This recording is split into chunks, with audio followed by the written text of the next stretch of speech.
Welcome to everybody who's tuned in today for Archives Live. I'm Samantha Mackey, and I'm here with David Peters, head of OSU Archives. David, how are you today? Great. Wonderful to be here. Thank you for joining us here in Human Sciences. Today, we are here to talk about international programs at OSU.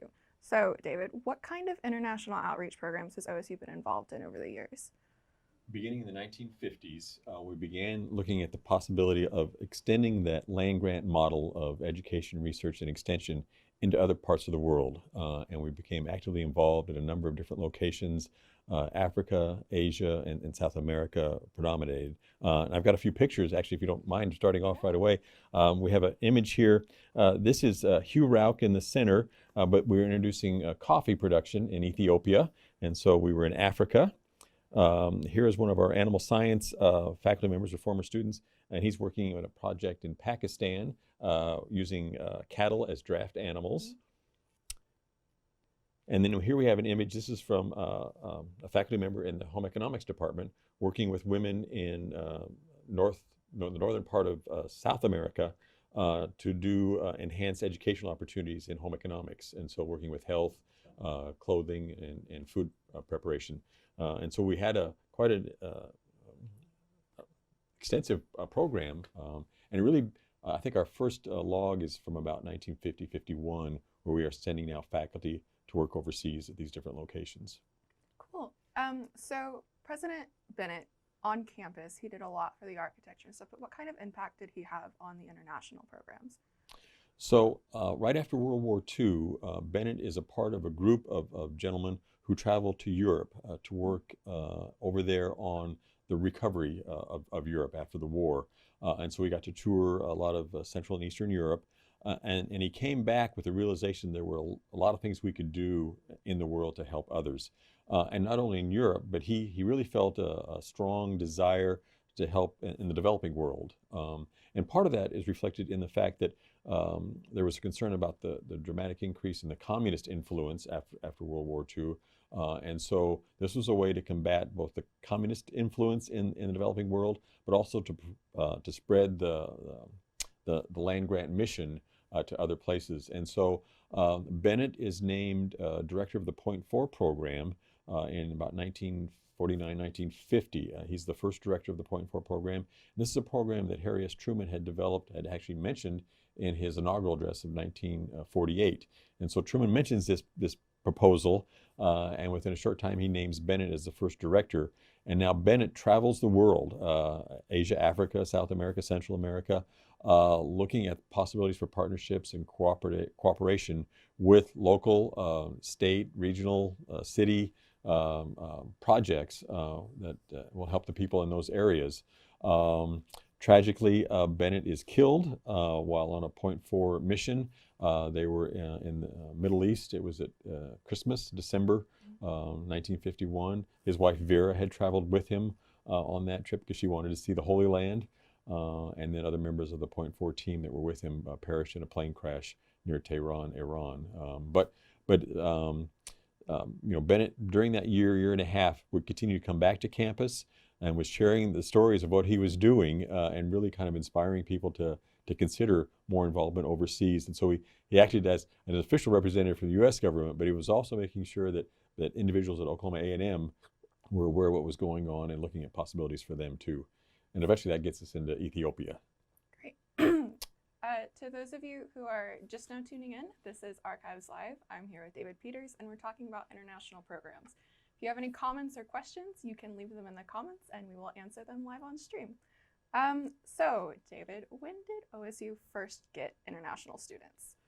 So the first one I could find was in 1899. So just a few years after we founded the college, a young man from Turkey, and I believe his name is Avidas Ajiman, but I'm don't force me to say it again. But he had gone to college in Massachusetts, and then the Turkish government sponsored him on a tour of the central United States, and so he attended classes for a short time at Kansas A&M. We now know it as Kansas State University, and then he came down here for a semester or two and took classes here as a part of this tour. So he is the first international student that I know of. And it's kind of hard to tell early on, but the first one that I'm aware of.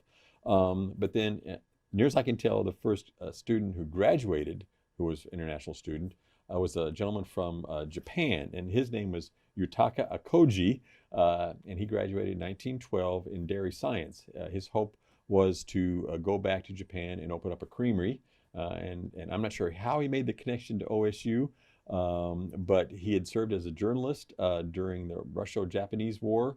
And so he had some exposure to the world at that point, but eventually made his way to Oklahoma about 1908, 1909, and then graduated with the class of 1912. So what kind of programs were in place to help these international students adjust to life in Stillwater, Oklahoma? Well, there were several. Early on, there was in 1921, there was an international relations committee, and so they would encourage interactions with international students. There was also called a Cosmopolitan Club. That was also a small group, but they helped international students make some of the transitions to American culture, society, social norms, food. So those were two of the earlier ones. Later, there was a community hospitality club that also encouraged interaction with international students. And then many of the Stillwater civic and service groups and churches had active programs working with international students. And so it really was a combined effort from a number of different groups and organizations and individuals to work with these students when they came over here. So it's been, I was very surprised actually to know there were that many groups that were concerned with international students and helping them make the transitions to the American educational system. Great, So, thank you. Once again, for those of you just tuning in, this is Archives Live. We're talking about international programs today. So if you have any comments or questions, you can go ahead and leave those in the comments and we will answer them live on stream. So one of the things on campus that serves as kind of a visible and tangible reminder of OSU's international outreach is International Mall. How did International Mall come to be? So in 1965, Bill Moyer, who was a kind of a political analyst, and had worked for Lyndon Johnson, so he's also a national commentator. Bill Moyer comes and makes a presentation on campus, and he expresses a desire, a wish that OSU would do something to acknowledge President Bennett's efforts in the Point Four program. And OSU started thinking about that. We had a new president, Dr. Kalm, came in 65, 66. And so he charged a committee led by Bill Abbott, William Abbott. Dr. Abbott was head of the international programs at the time, to create some kind of plan for an international monument or international plaza on the campus. They looked at several sites and eventually decided on a site just north of the library. And at the time, it still had temporary buildings left from World War II, and after World War II, there were Quonset huts and sheds and kind of temporary structures. Well, they got those cleared out, and then they began working on a plan for how to develop the area. And so you have, you have the library on the south, and you have the physical sciences on the west, and engineering north is on the east. So that's kind of the quad around the site. But they had real issues with drainage from that area. And so they spent most of their budget actually on creating a drainage system to clear that area. And so if people who are familiar with the International Mall, but there's these large grates that allow for drainage when heavy rains occur. And when you have super heavy rains, there's still a backup of water. But anyway, they had this large drainage system. That took most of the budget.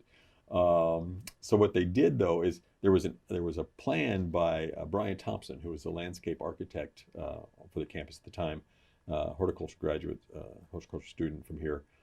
He had kind of a formal plan with hedges and shrubbery and much like the gardens in front of the student union. But the students at the time said they really preferred something open that would be more inclusive for people. It wouldn't restrict people's movement from place to place. You could have large gatherings of people on that mall area. And so they actually end up going with the kind of open plan with a few plantings, a few trees, and then pathways to get kind of diagonally through that area. But it was kind of a work in progress. So it had initially been proposed in 1965.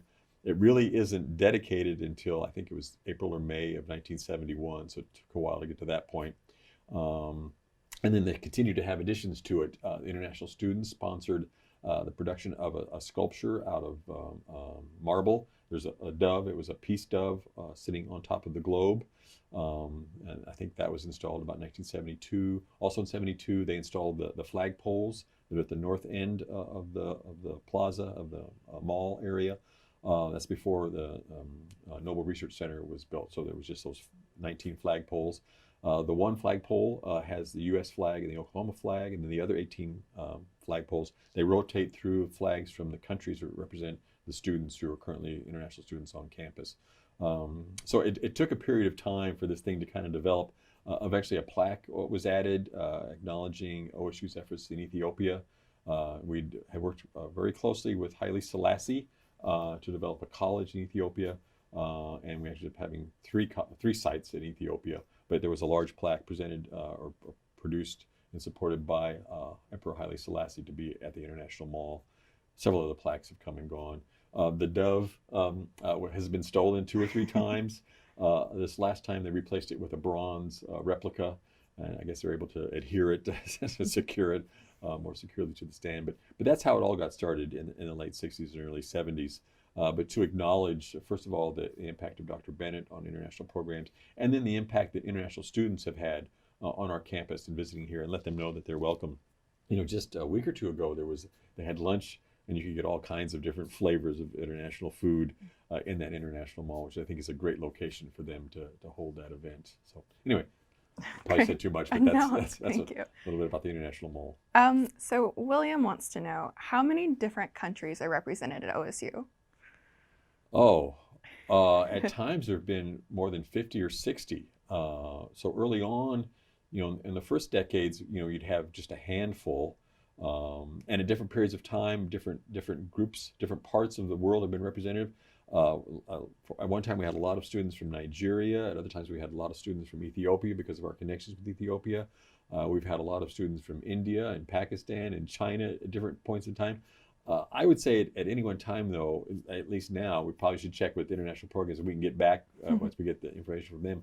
But I would say 50 to 60 countries at least are represented. And they make up, international students make up sometimes up to 8 to 10% of our total student population. So there's a significant portion of our students are international students. I'd guess 50 or 60, but I'll find out. Okay.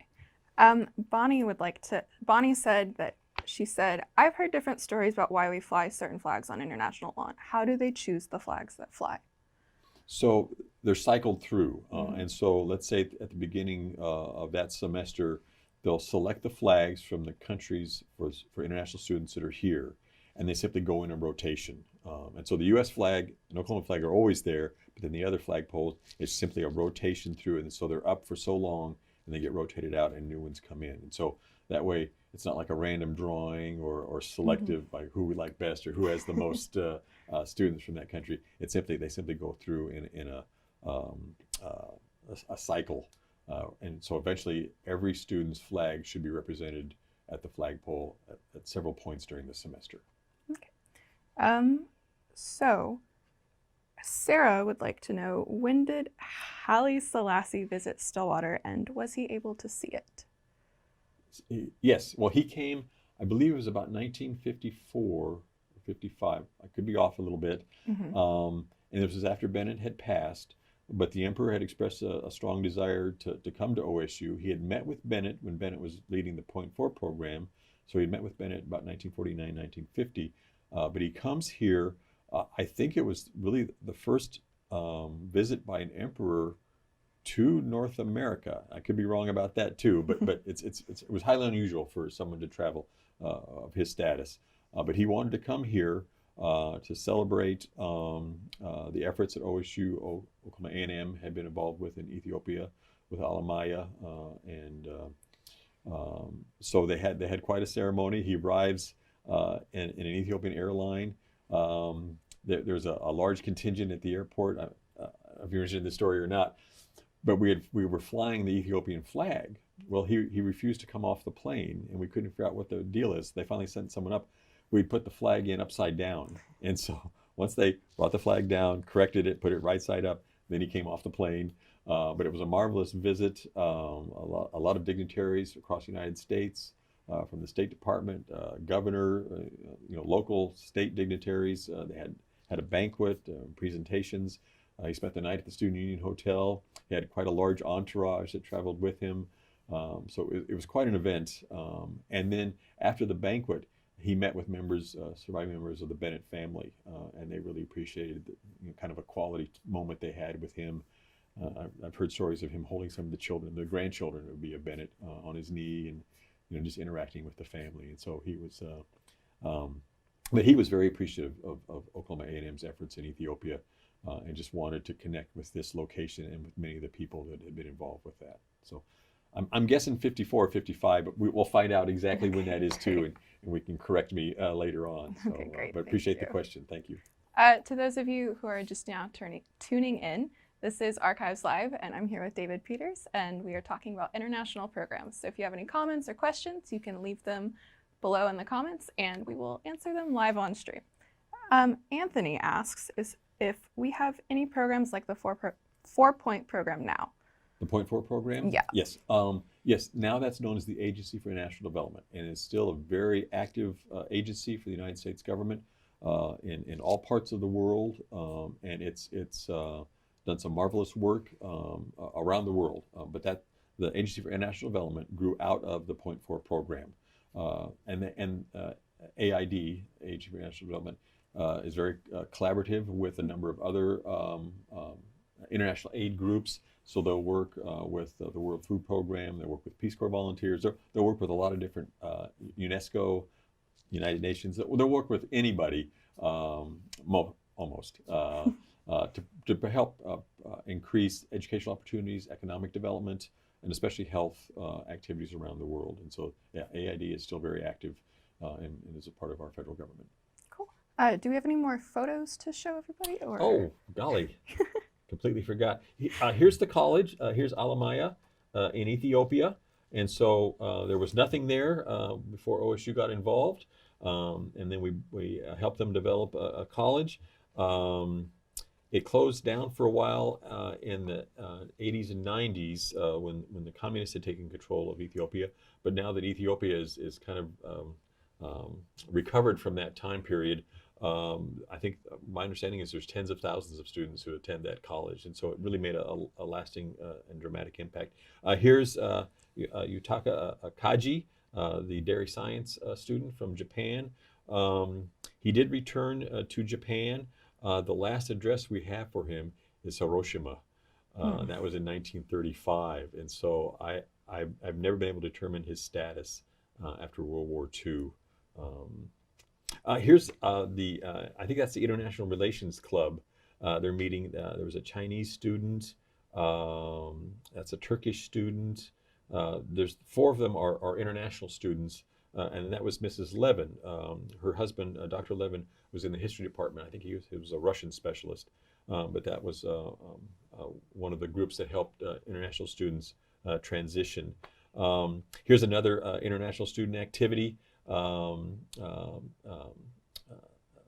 It's a social, but I know they were cooking, and here's an international student bazaar. They would bring in stuff from their home countries, and you could buy different things from wherever they'd come from. Very similar to the lunch last week, where they feature local fare from their countries, and so it really gave people an opportunity to interact. By the mid-30s, I think there was an international student talent night, and so they really tried to integrate themselves into some of our cultural activities, and also to share their experiences, with us. And I think it's really important for U.S. students, and especially Oklahoma students, to take advantage of these opportunities to meet these students. They've come a long ways. And I think you can sometimes build lasting friendships in attending those kinds of social events.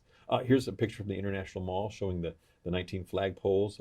On the left is, of course, the U.S. flag with the Oklahoma flag underneath it. And like I said, then the other 18 poles just cycle through, representing the countries for the international students who are on campus any particular semester. Here's that statue of it was originally a marble dove on the globe, and it's still there. It's now a bronze sculpture on top. So Yeah, a few more pictures. All right. I always forget the pictures. One last question before we go. Can you tell us a little bit about Stillwater's sister city in Japan? So, beginning in the 80s, there was a program to connect states with prefectures. Prefectures are kind of like states in Japan. And so, Oklahoma was uh, created a sister state relationship with Kyoto. Kyoto is a prefecture in Japan. So, Oklahoma and Kyoto create this sister state relationship. A short time after that, Stillwater creates a sister cities response or relationship with Kamioko, which is a large city in the Kyoto prefecture. At the same time, the English Language Institute at OSU is teaching English classes to Japanese students. And so they get involved too. And I believe it was a mayor of Kyoto who came to the States, the United States, began exploring the idea of us creating an environment in Japan where students could begin some of their English language studies there and then transition here. So they'd get kind of a jump start on their language skills over there. And so about 1987, 88, there's this proposal to create a college or a small institute, I guess. I'm not sure what the exact terminology is, in Kamioko, working closely with OSU for these Japanese students to try to create this conduit to link them. And I think it was finally approved here by about 89. Let's see what I have a note here someplace. Okay, and so they started classes in 1990, and by 1991 they had dedicated a campus there. And I do have one picture, actually two pictures of the campus. Here's the campus in Kamioka, in the Kyoto prefecture. But it's a mountainous area, so it doesn't look anything really like Stillwater. It's a very lovely site. And we sent, I think Neil Hackett, Dr. Hackett was in the history department. We sent a group over to Kamioko. Tim Huff, who's currently still involved with our international programs, he and his wife were there. There were a number of individuals from OSU who went then to work at this campus and make the transition, which I think is kind of interesting. This building at the center, for those of you who are familiar with OSU, looks just like Old Central. They made a copy of Old Central in Kamioko, and it's where the library was located. So their library was located in a building that looks exactly like Old Central. And so they really wanted to tie to us here, and for their students who attended English classes and other classes there, when they would come here, they could immediately identify their library with our oldest existing academic building. So it really was a quality relationship. And so the relationship isn't as formalized anymore, but the city of Stillwater still has this sister city interaction with Kamioko. And there's a garden, formal garden area in front of the, used to be the old junior high school, the Stillwater Community Center. I think those gardens are a part of a formal garden that's maintained in part from materials and stuff from Kamioko. So that's more than you wanted to know, but that's kind of it. So, okay. Sure. Well, David, thank you for chatting with me and the rest of our viewers. And thank you to the Human Sciences staff for hosting us today. Thank you to those of you who tuned in and asked questions. If you would like, you can like and share this video. You can follow us on Facebook. You can check out all of our videos on OkState TV and YouTube, and the website will be shown at the end of this video. If you would like to see more Archives Live, we do this every month. So thank you once again for tuning in.